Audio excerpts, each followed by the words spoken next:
Hello everybody. तो हम पढ़ रहे थे मॉडर्न हिस्ट्री स्पेक्ट्रम। तो अब तक हमने पढ़ा 4 लेसन तक हमने पढ़ा। इससे पहले के लेसन हमने पढ़ा ब्रिटिश विजय के समय भारत की स्थिति। तो चैप्टर को बहुत ही विस्तार से और बहुत छोटा छोटा वीडियो में हमने उसको पढ़ा है और काफ़ी इम्पोर्टेंट वीडियो है। अगर आप सारे वीडियो देख लेंगे, तकरीबन 8 पार्ट में वो वीडियो है, तो चैप्टर आपका कंप्लीट हो जाएगा। और फिर इससे पहले हमने पढ़ाया था आपको यूरोपियों का आगमन। तो यूरोपियों का आगमन तकरीबन 9, 10, 12 वीडियो में होगा तकरीबन। तो ये भी हमने आपको बहुत विस्तार पूर्वक आपको समझाया है कि यूरोपियों का आगमन फिर कैसे हुआ और आगमन के बाद भारत में किस तरह से यूरोपियों ने अपना पैर जमाया और फिर आगे का घटनाक्रम कैसे रहा, वो सारी बातें हमने की है। तो अब हम नया चैप्टर स्टार्ट कर रहे हैं, ब्रिटिश शक्ति का विस्तार और सुदृढ़ीकरण। तो अब क्या हुआ कि इससे पहले चैप्टर में हमने देखा कि ब्रिटिश विजय के समय भारत की स्थिति क्या थी। तो स्थिति क्या थी तो वो तो देख चुके। तो अब देखिए, इसको लिंक कीजिएगा पिछले वाले चैप्टर से। अब इससे पहले ब्रिटिश विजय अपना आरंभ चल रहा था, उनका जो भी एक्टिविटी थी वो तो चल ही रहा था।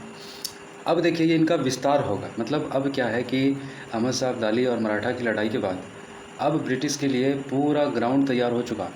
अब कोई ऐसा प्लेयर नहीं है जो भारत को एक छत्र शासन कर सके, भारत को पूरे भारत के ऊपर अपना सेंट्रल पावर, सेंट्रल अथॉरिटी बन करके जो है कंट्रोल कर सके। अब कोई नज़र नहीं आ रहा, ठीक है। तो अब कौन है? अब सामने केवल है ब्रिटिश, जो कि अहमद शाह अब्दाली ने ये काम कर दिया मराठा को पूरी तरह से परास्त करके।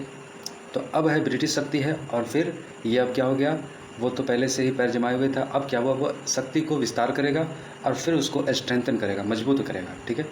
तो देखिए, ब्रिटिश विजय संयोगवश या उद्देश्यपूर्ण। पहली बात यह है कि अगर हम बात करें कि ब्रिटिश का जो विजय रहा, क्या वो जब हमारे यहाँ व्यापार करने के लिए आए तो व्यापार करने के मकसद थी या फिर व्यापार करने के मकसद नहीं थी, यहाँ पर शासन करने की थी, क्या थी आखिर? मतलब ये सवाल अगर आप को अगर सोचने के लिए दिया जाए, अगर ये सवाल आपके सामने हो कि आखिर ब्रिटिश किस नीयत से हमारे देश में आए थे, व्यापार करने के लिए आए थे या फिर उसका कोई हिडन मकसद था, कोई छुपा हुआ राज था उसके अंदर।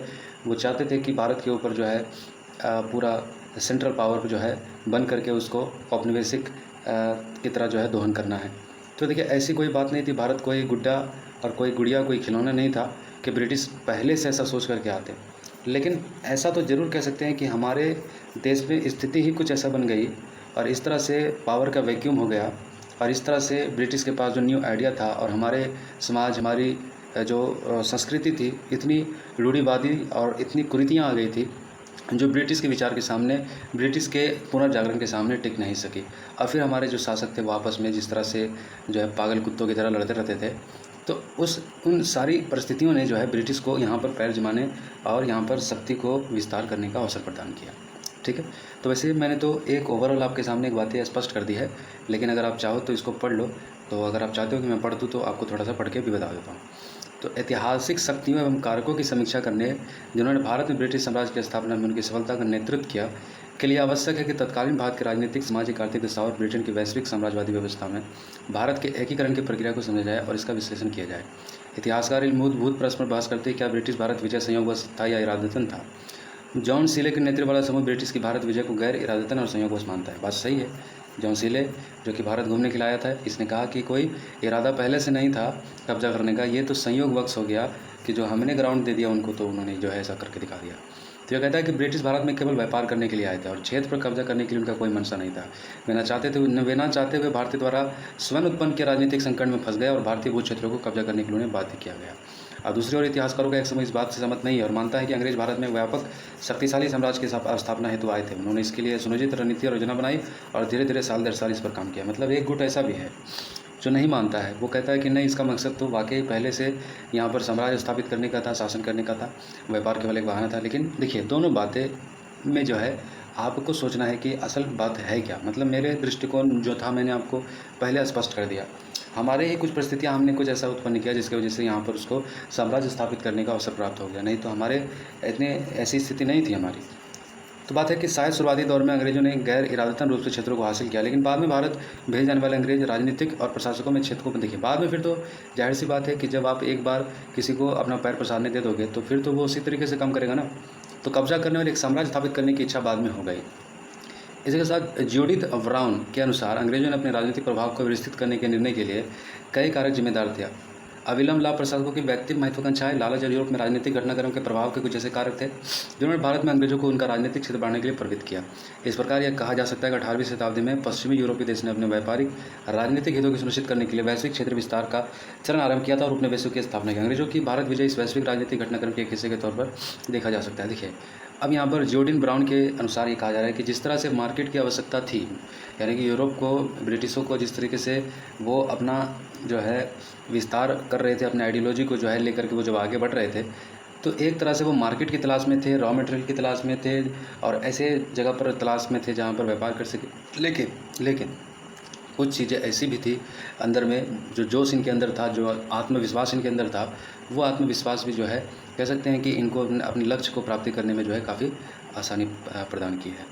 ठीक है, तो देखिए ये एक बात हो गई। और अगर उसके बाद देखें तो उत्कृष्ट हथियार, जब अंग्रेज अस्त्रों, सैन्य युक्तियों और रणनीति में सर्वश्रेष्ठ थे, मतलब अंग्रेज़ों की जो सैन्य युक्तियाँ थी, जो प्लानिंग किया वो करते थे, जो रणनीति थी, हमारे आसपास जो जितने भी जो भी पहले की हमारी राजपाट, जो भी साम्राज्य, जो भी हमारे पास हमारे देश में जो भी स्थापित पहले से था, उनकी युक्तियाँ, उनकी शक्तियाँ, उनकी रणनीतियाँ बिल्कुल भी मैच नहीं करती थी जो कि ब्रिटिशों के पास थी।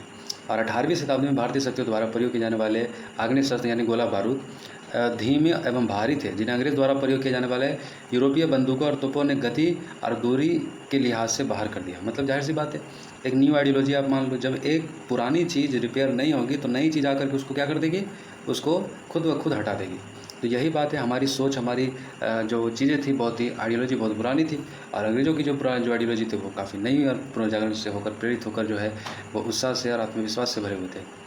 तो यूरोपीय दल सेना भारतीय अश्वारोही सेना की तुलना में 3 गुना अधिक तेज़ी से प्रहार कर सकती थी। हमारी सेना कैसे चलती थी, पैदल सेना हमारी थी, जबकि उनकी जो सेना थी, उनकी सेना काफ़ी तेज़ी से जो है यूरोपीय पैदल सेना भारतीय अश्वारोही सेना की तुलना में 3 गुना अधिक तेज़ी से प्रहार कर सकती। यह सच है कि भारतीय शासकों, जिसमें निज़ाम भी शामिल है, यूरोपीय हथियारों का आयात किया, यूरोपीय हथियारों को चलाने में अपने सैनिकों को प्रशिक्षित किया, लेकिन यूरोपीय हथियारों की सेवाएं दी। लेकिन दुर्भाग्यवश भारतीय सेनाधिकारी प्रशासनिक नौसिखिए के स्तर से कभी ऊपर नहीं उठ पाए। लेकिन इनकी जो अब निज़ाम की अगर बात करें या फिर बंगाल की बात करें, तो इन लोगों ने यूरोपीय तर्ज पर या फिर अपने सिपाहियों को प्रशिक्षित भी किया उस ढंग से, लेकिन उस स्थिति को नहीं पहुँच पाए जो स्थिति जो है ब्रिटिश के पास थी।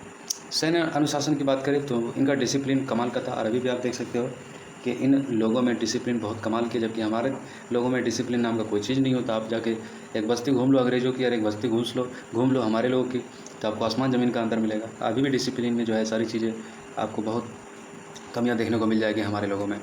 तो सैन्य अनुशासन बहुत ज़बरदस्त था। अंग्रेज के सैन्य अनुशासन को उनकी सफलता का मुख्य कारण माना जाता है। वेतन के नियमित भुगतान की व्यवस्था, अनुशासन की कड़ी व्यवस्था और ऐसे साधन थे जिनके माध्यम से कंपनी ने अधिकारियों और सैनिकों की सत्यनिष्ठा को सुनिश्चित किया। मतलब सैनिक बहुत दिल जान लगा करके जो है दम खम लगा करके इनके साथ जुड़े रहते थे। और अधिकतर भारतीय शासकों के पास सेना से वेतन नियमित भुगतान के लिए पर्याप्त धन नहीं था, जबकि हमारे यहाँ क्या था कि सही टाइम पर सैलरी भी नहीं दे पाते थे सेना को। तो मराठाओं ने राजस्व विकसित करने के लिए अपने सेना अभियानों को रोक दिया, सैनिकों को वेतन का भुगतान किया जा सके। भारतीय शासक निजी परिवारजनों या किराए के सैनिकों भीड़ पर निर्भर थे, जबकि ब्रिटिश की जो थी वो बहुत ही अनुशासन थी और बहुत ही जो है वो उनके खिलाफ विद्रोह नहीं कर सकती थी। जब स्थिति ठीक ना हो तो विरोधी खेमे में जा सकती थी, ऐसी भारतीय सैनिक थी, जबकि ब्रिटिश की ऐसी नहीं थी।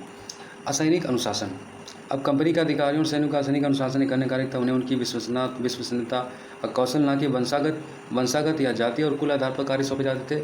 वे स्वयं कड़े अनुशासन के अधीन थे। मतलब अब देखिए हमारे क्या होता है, अभी भी हमारे यहाँ होता है कि ऐसे लोगों को, ना काहिल लोगों को वो काम सौंप दिया जाता है जो काम के वो लायक नहीं रहते, लेकिन इसलिए दे दिया जाता है क्योंकि वो बड़े, कोई क्रिकेटर, कोई एक्टर या फिर कोई नेता का बेटा होता है, बेटी होती है, तो उनको वो काम सौंप दी जाती है, हालांकि उसके वो लायक नहीं होता है।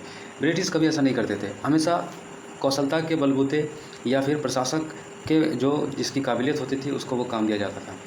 अब भारतीय प्रशासक अन्य अधिकारी का अक्सर गुण और योग्यता की अपेक्षा करते हुए जाति और व्यक्तिगत संबंधों के आधार पर जो नियुक्त करते थे, ये सबसे बड़ी खामी थी और इसके परिणामस्वरूप उनकी क्षमता संदेहजनक थी और वे अपने निहित स्वार्थों को पूरा करने के चलते विद्रोही और विश्वासघाती हो जाते थे। मेधावी नेतृत्व, मेधावी आप समझ रहे होंगे, बहुत ही कह लें सशक्त, बहुत ही इंटेलिजेंट, बहुत ही इंटीग्रेटेड जो है इनका नेतृत्व हुआ करता था। प्रतिभाशाली होते थे लोग। नेतृत्व में अंग्रेजों को अन्य लाभ प्रदान किया।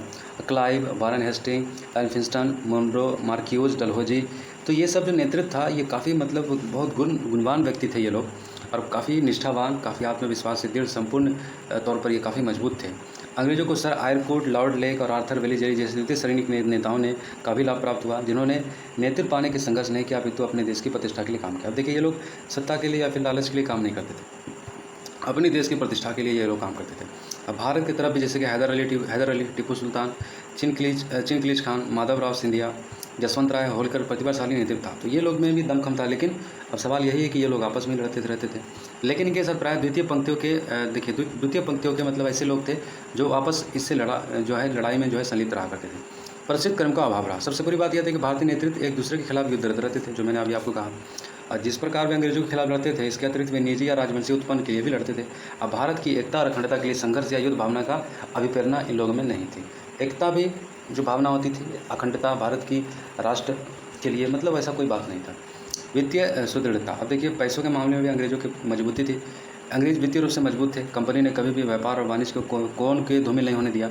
कंपनी की आय इतनी पर्याप्त थी कि उसने न केवल अपने अंशधारियों को अच्छा लाभांश प्रदान किया, अपितु भारत में अंग्रेजों द्वारा लड़े गए युद्धों का भी वित्तीयन भी किया। इसके अतिरिक्त इंग्लैंड शेष विश्व के साथ अपने व्यापार से भी अत्यधिक लाभ अर्जित कर रहा था। धन, वस्तुओं एवं व्यक्तियों के रूप में संसाधनों की एक बड़ी राशि अंग्रेज को जरूरत के समय उपलब्ध थी, जिसके श्रेय उनकी समुद्री शक्ति में सर्वोच्चता को भी जाता है। यानी कि पैसे की भी इनकी काफ़ी कोई कमी नहीं रही, हमेशा से ये काफ़ी पावरफुल रहे। राष्ट्रवादी अभिमान इन सबसे ऊपर आर्थिक रूप से अग्रसर ब्रिटिश लोग भौतिक उन्नयन में विश्वास करते थे, अपने राष्ट्रीय गौरव पर अभिमान करते थे, जबकि कमजोर विभाजित स्वार्थी भारतीय अज्ञानता, धार्मिक पिछड़ेपन में डूबे थे। देखिए कितनी बड़ी बड़ी खामियां थी हमारे अंदर। ब्रिटिश काफ़ी मतलब एक अपने संस्कृति पर गौरवान्वित हुआ करते थे, अपने राष्ट्र के प्रति गौरवान्वित हुआ करते थे, और बड़े दृढ़ निश्चय के साथ जो है कार्य करते थे। जबकि हमारे देश में क्या होता था उस वक्त, कोई इस तरह का कोई सोच नहीं था। भारतीय अज्ञानियों के बीच में जो अज्ञानता आम थी, धार्मिक तौर पर पिछड़ापन में डूबा हुआ, अखंड राजनीतिक राष्ट्रवाद की कोई भावना नहीं। और भारतीयों के बीच इस संसारिक भौतिकवादी दृष्टि का अभाव था, और लोग क्या एक्टिविटी हो रही पूरी दुनिया में उससे भी कटे हुए। तो इस तरीके से जाहिर सी बात है, अंग्रेजों को ही सफलता मिलनी थी और हमें शिकस्त मिलनी थी। ठीक है, तो ये हमने इस वीडियो में हमने देखा। तो फिर नेक्स्ट में हम अगला चैप्टर में अगला कड़ी पर हम बात करेंगे। Okay, thank you.